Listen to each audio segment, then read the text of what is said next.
Parents can still make their kids feel loved even if they're serving overseas, in the military, or have to travel for work. We have guests live in studio next with tips on connecting with your kids.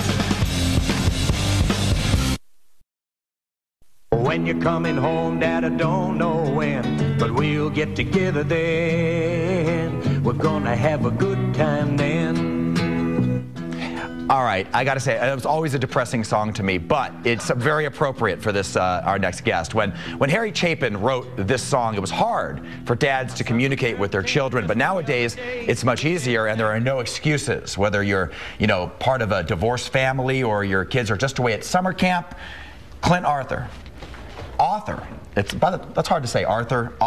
of Daddy Loves You, is here to show us how to communicate when you're apart from your kids. Of course, we've teased you before about being an author and Arthur. I'm an illustrator and an author, and 15 years ago when I drew this book and wrote it for my daughter, she became a statistic, unfortunately, at that time. 1 in 4 children in America only has one parent living with them in the home. Right. So what I wanted to do was to create this book so that she would know on the 6 nights a week when I did not have visitation that I loved her. Oh, that's now, nice. For parents who don't have the talent or the time to make a book for their kid, today we have all kinds of amazing free ways so that they can really stay connected with their children through the power of the internet and cell phones.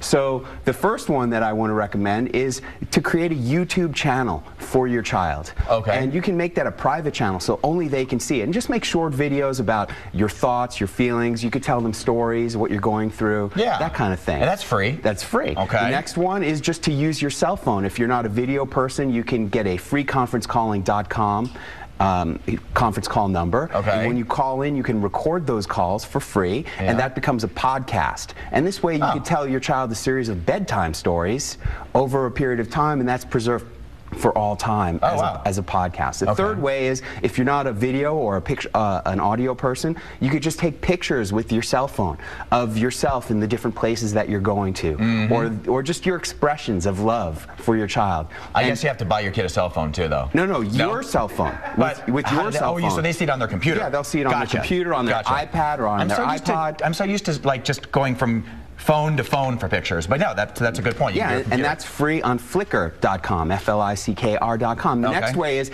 to put all of that together into a multimedia blog on Tumblr.com, where you can combine audio, video, photos.